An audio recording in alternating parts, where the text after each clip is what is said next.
ಏನು ಊರಲ್ಲಿ ಬಿಂಗೆ ಹಿಡ್ಕೊಂಡು ನಲಿತಾವ್ ಕಿತ್ತಾಡ್ತಾವ್ರೆ 3 ಜನ 4 ಜನ. ಅವಳವಳು ಘಟವಾಣಿ ಆಂಟಿ ಅವಳು.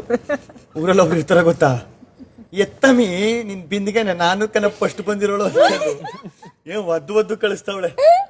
ಇವಳು ಯಾರು ಗೊತ್ತಾ, ಹೊಸ್ದಾಗಿ ಮದ್ವೆ ಆಗಿ ಬಂದಿರ್ತಾರ ಗೊತ್ತಾ, ಬೀದಿಗೆ ನೀನ್ ಯಾರು ಗೊತ್ತಾ, ಈ ಎಲ್ಪಿಂಗ್ ನೇಚರ್ ಇರ್ತಾರ ಗೊತ್ತಾ ಒಂದು ಆಂಟಿಗೆ. ರೋಡಲ್ಲಿ ಏನಾರ ಸೊಪ್ಪು ಗಿಪ್ಪು ಬೇಕಂದ್ರೆ ಬಿಡಿಸ್ಕೊಡೋದು, ತಿರ್ಗಾ ಖಾರದ ಪುಡಿ ಉಪ್ಪು ಗಿಪ್ಪು ಏನಾರು ಸಕ್ಕರೆ ಬೇಕಂದ್ರೆ ಕೊಡೋದು.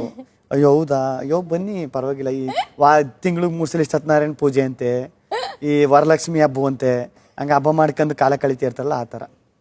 ಇವಳು ಬಂದು ಗಂಡ ಪೊಲೀಸ್ ಆಗಿರ್ತಾನೆ ಗೊತ್ತಾ, ಯಾವ್ದೋ ಗೌರ್ಮೆಂಟ್ ಆಫೀಸಲ್ಲೂ ಮಿಲಿಟರಿ ಆಫೀಸಲ್ಲೂ ಅವ್ರ ಹೆಂಡತಿ ಆಗಿರ್ತಾಳೆ ಗೊತ್ತಾ, ಆ ಥರ ಇವಳು.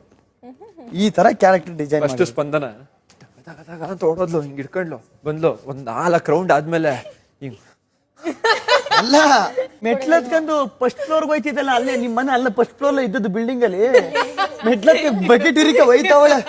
ಸೊ ಗೈಸ್, ಪ್ರೋಮೋ ನೋಡಲ್ಲ ಏನಷ್ಟು ಕತೆ ಕಮೆಂಟ್ ಸೆಕ್ಷನ್ ತಿಳಿಸಿ. ಒಂದು ವಿಷಯ ಅಂತೂ ಕ್ಲಿಯರಾಗಿ ಗೊತ್ತಾಗುತ್ತೆ, ಇಲ್ಲಿ ಬರೀ ಹೊರಗಡೆ ಜನಕ್ಕೆ ಅಷ್ಟೇ ಅಲ್ಲ, ಬಿಗ್ ಬಾಸ್ ಮೇಲಿರುವಂಥ ಸ್ಪರ್ಧಿಗಳು ಕೂಡ ಗಿಲ್ಲಿನೇ ಎಂಟರ್ಟೈನ್ಮೆಂಟ್ ಅಂತ ಕ್ಲಿಯರಾಗಿ ಗೊತ್ತಾಗುತ್ತೆ. ಆ್ಯಂಡ್ ಒಂದು ವಿಷಯನ ಇಟ್ಕೊಂಡು ಎಷ್ಟು ಚೆನ್ನಾಗಿ ಫನ್ನ ಕ್ರಿಯೇಟ್ ಮಾಡಿದ್ದಾರೆ.